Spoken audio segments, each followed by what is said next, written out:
Kumaphela sixoxo sinuka insundwana ngamakhokozela njengelifu lemvula ovapha umnomano ntshanga sodibandlela bayidiba indlela bade badiba nendlela siyacamagusha xa singena kaloku sinqonqoza sithi sesifikile kaloku kulo makhaya kwezo taxi banye bamamela beseziteksini umuntu afaka ii-earphones uqonda abantu balapha eteksini bayamdika kungcono nazingenele ku-YouTube amamela ibhele elihle lesabata siyabulela kaloku xa kucakuba ubhele lona nalapha eziteksini uyavunyelwa makangene.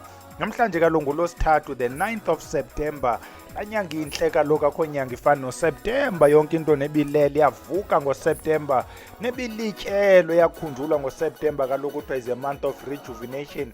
Masivuke nathi kaloku ngale nyanga inhle kangaka inyanga ye-rejuvenation. Two announcements ke bantwana abahle phambi koba singene endimeni yanamhlanje. Announcement yokuqala ukubana njengoba sirepotile nje kule veki pheleyo ukubana uYouTube uyithathile la video ibisithi ukulumnyukiswa ngezinto zobuthakathi into enjalo kodwa ke sesathi xa sigqibocenga baphinde bayibuyisela ke lo video isilumkiso ngezinto zobuthakathi ikhona ke lo video ke mntana omhle. Announcement yesibini besitshilo ukubana emva kuba kucengiwe ngabantu kwathiwa isikolo masiphinde sibuye kokugqibela kulonyaka sibuyile ke isikolo ilink ikhona ilink ikhona abantu abahle uzaya pha ku www.vusilanga.co.za about us and the academy ufika ugcwalise lo link will also attach ukuba uye apha kule ndawo ithini na ndiyandikhumbule but look at ilink apha ndanoba ithini le ndawo ufamba uyokhangela kwilink kodwa kwakuyo le YouTube apho kubhalwa khona ukuba le video ingento ethile nethile uhambe uyojonga pha andisazaze kalwani ke ndiye ndiyofunda pha into ebalulekileyo kuba ikhona ke lo link ke mntana omhle sithi ke wena uqala ufika apha uqala usijoyina ungalibali to subscribe. Ukusubscribe kaloku kwenza into eziliqedlane yokuqala uYouTube uthi xa abantu besubscribe athi noko le nomgogwana kabheli ngathi bakhona abantu abawulandelayo ayenze le video ibe available kubantu abaliqedlana as a recommended video.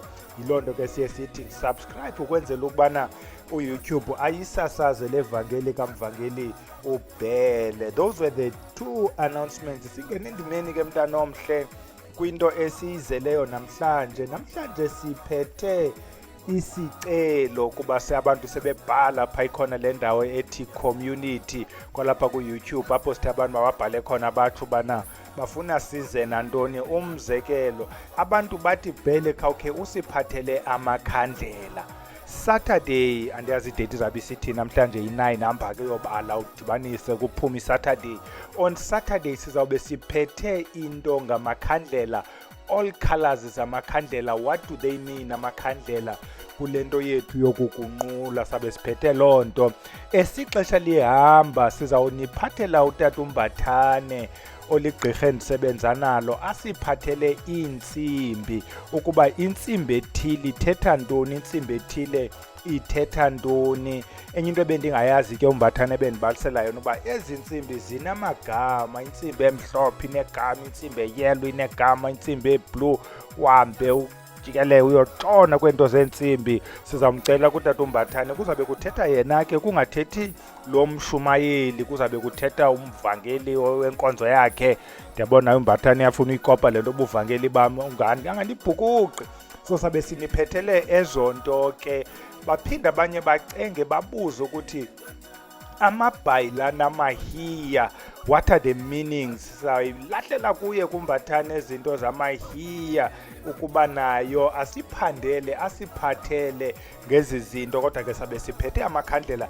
Namhlanje siphethe usinga lwesalukazi. Sicelo kabantu bathi khawusiphathele usinga lwesalukazi.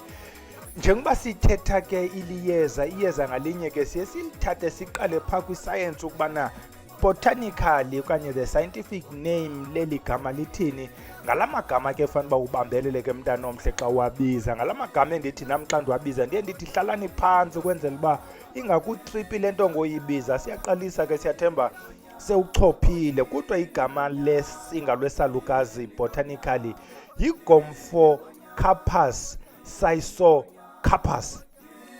Yeyivalanti Gomphocarpus saisocarpus ligama layo ke elibotanically kanti amagama esilungu ke sikwazi wabiza elokuqala lento isuka kule nto kuthiwa yi-milkweed. Zininzi ke ezi-milkweed, I think there's about 100 yazo. Lena yi-balloon milkweed, abanye bathi uyi-balloon wild cotton, kodwa lona gama abantu abalithandayo lesilungu kuthiwa yi-hairy balls.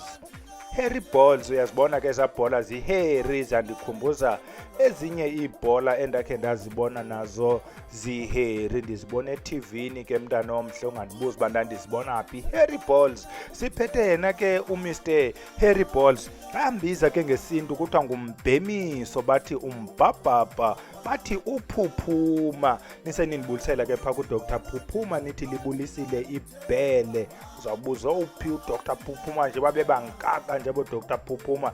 Ombone kuqala uthi khona umuntu othi ngumbhele ubulisile, uthi ubulisa uHairy Balls, kuba kaloku uHairy Balls lo nguphuphuma usinga lwesalukazi. Namhlanje njengoba siphethe ke lento asiziyohlula kuba asifuni uba ibendele video siyohlule sithi ithi into ephandiweyo kwezi journals. Hamba ke wena njengoba sikunika la magama Ogomphocapus, Sisocarpus, enzela uba uliguglishe uzokwazi ufumana ii-journals. We saw lots of journals kuba le plant kuthiwa is native to South Africa. We saw a lot of ii-journals zalapha, ezinye from iUNISA, Forte, nezinye kwezi universities ii-students eziphandileyo ngalo olusinga lwesalukazi. Usinga ke lwesalukazi xa sesingena endimeni liyeza elabizwa ngokophando lwethu uba lusinga lwesalukazi, kuba kaloku usinga ile nto uthunga ngayo, usinga. Amaxhewukazi kokubhiliva ukubana xa kukho ingxaki ekhoyo phakathi kwabazukulwana, usinga lwesalukazi yenye izinto abazawubalekela kuzo. Yiloo nto abantu abaninzi bazawuthi xa bexela ngosinga lwesalukazi bakuxelele ngokutrita kwe-diarrhea zabantwana, ukusebenza apha ebantwaneni, kuba kaloku oomakhulu baliqala ngolisebenzisa ngolo hlobo. Iqalwe ngamaxhewukazi ke ukusetyenziswa le nto elolusinga lwesalukazi. However, iye yagqitha ke kwafumanisa uba iyayinceda le nto iyintloko, yasetyenziswa ke entlokweni. Abantu abaninzi abasebenzisa usinga lwesalukazi bayazi iyinto yentloko. Siyayichaphazela ke siyi-emphasize into ethi there's about 17 types ze-headache. So it's important uba uyazi ukubana yeyiphi le uthetha ngayo wena oyitrita ngosinga lwesalukazi. Ziphinde zibe ninzi ezi zinto ezitrita i-headache. You remember we discussed into njengosibharha, onukani. Sawuthi xa seyimeko iqhuba sekuphathele nomagwazi ucaca naye oyitritayo i-headache. Nezinye ezininzi we also spoke about i-essential oils, sathi ke zona for i-headache noba awukho sure ukuba yeyiphi iyathomalala until uyazi lento udilishana nayo. Usinga lwesalukazi ke yiloo nto ye-headache, yile nto ye-stomach ache, yiloo nto yelento abantu abathatho labisi, they will treat i-warts. I've not tried ke mntana omhle, even though ndakhe ndayizama lingumhlonhlo kwi-warts, ndafumanisa uba nayo ayindincedisi ncam kwezi warts, but ke zama mntana omhle. Phinde olusinga lwesalukazi balisebenzisa kubantu abane-asthma, abantu abane-difficulty in breathing. You'll remember when we spoke about eza-essential oils, sathi nazo ziyayivula le nto yokukwazi uphefumla. Ukuba une-sinus ziyayivula nayo and decongest la sinus ukwenzela ukuba ungabi ne-sinus headache. Kuthiwa ke xa ugqiba uyisebenzisa le nto lusinga lwesalukazi for ezi zinto ezingu-respiratory, is important uba uphalaze. Abantu ke abanezilonda, abantu abanamathumba, baphinde basebenzise usinga lwesalukazi for the boils and the sores. Kuthiwa ke wena mntu one-back pain, noba kubhekiswa kum ke mna mntu xa ingxowa ndinyuka intaba ndabe ndicula ingoma ethi ndandihamba ndedwa ndithwele imithwalo, ubuye intama ibuhlungu, kuthiwa thatha usinga lwesalukazi ulikrashe, udibanise nehani, ufumanise inqanda esiza kukumasaja ke kulaa ndawo isemqolo, kuba kaloku noba sekwathiwa kutheni soze ukwazi uzimasaja emqolo unless uba unezangalo zikhe zachazwa.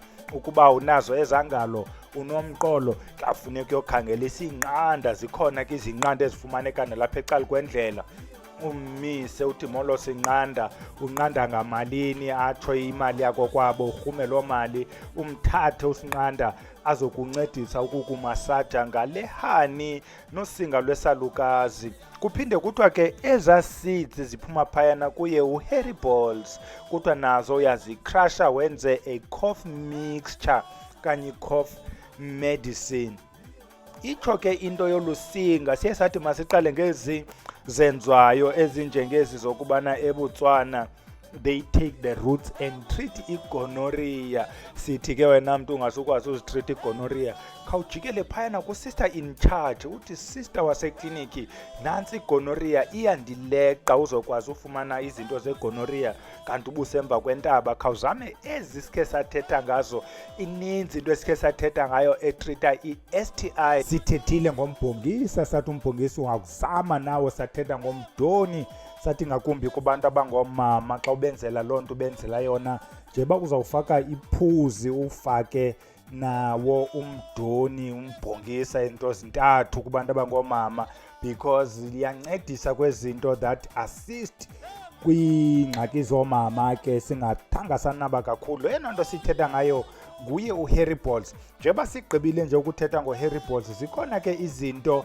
esithi xa sifunda sibona uba masigqibele ngazo kwenza uba singamoyikisi ongomnye umntu. One of ezi zinto ke xa kuthethwa ngawo usinga lwesalukazi kuthiwa abantu abangabathwa they would take bona olabisi lumhlophe okanye la latex bayifake kwi-arrow zabo kanye loo matolo badubule ngawo because laa nto is poisonous.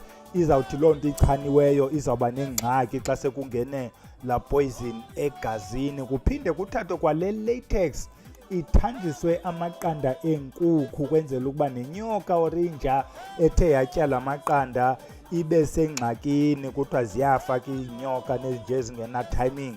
Izama uchaza ke le nto uba xa ibulala ezi nyoka nezi zinja nawe ke ingakubulala. Ikhona into ethe apha abanye bathatha le latex and treat i-toothache. Ndizibuza uba xa ibulala ngolu hlobo ifika yenzeni ke phayana kula toothache. Zikhona into ekuthiwa zii-monitor butterflies.